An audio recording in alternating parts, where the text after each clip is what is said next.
Hi everybody, I'm Sarah, the Real Simple Mama, and we're out here in, it is super hot and wet and kind of gross here in Jurassic Park. I'm going to jump right to the content. So I tried something new with my chicken waterers, is what I call them, whatever you want to call it, a drinker, a waterer, whatever. And you're looking at it right in the middle of your shot. And I had read something online, and I've seen it for a while online, and I just never tried it, that you can put pure copper into the waterers, and it will really help with like mold, algae, nasty crap like growing in the water.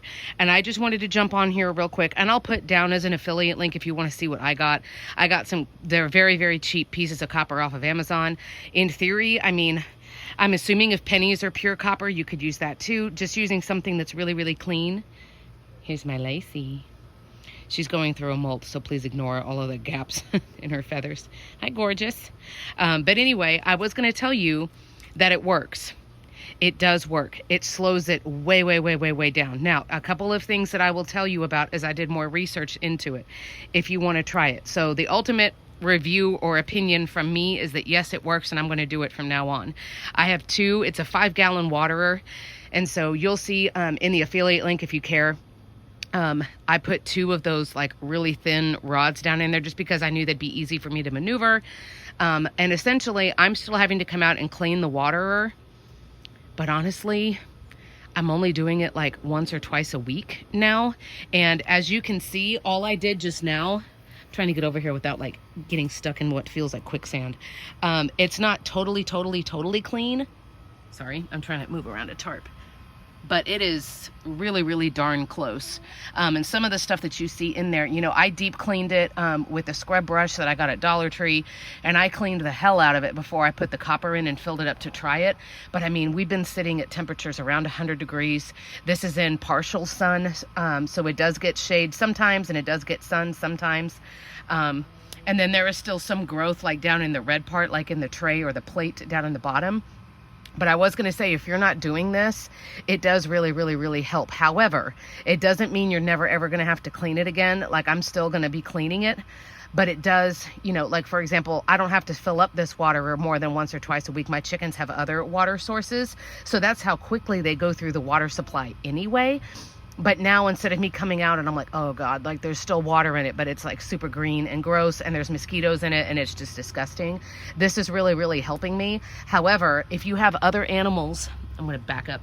If you have other animals that come and drink water, like, I don't know if you have like a huge trough of water, or you've got, you know, cats out there or dogs or other animals. I did read that depending on the animal and how much of that water they're drinking and how much copper you have per gallon and blah, all these other variables, it hasn't been fatal in any cases that I've seen, but it has caused, like, you know, dogs to have like digestive distress, which is a nice way of saying they probably barfed everywhere. So always do your research. Don't be like, well, Sarah said it, so I can do it. Like, I'm not that smart, guys. And I'm definitely not a vet. I don't have any kind of medical degree, but I read about it and I saw it from enough reputable chicken tenders and enough reputable like farming people that I follow on YouTube.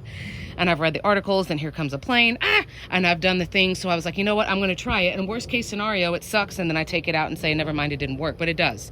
However, again, it's not an excuse for you to be negligent or lazy. You still need to go out and check the water. And be, you know, filling it up and making sure that it stays clean. And then I haven't noticed any problems with my chickens.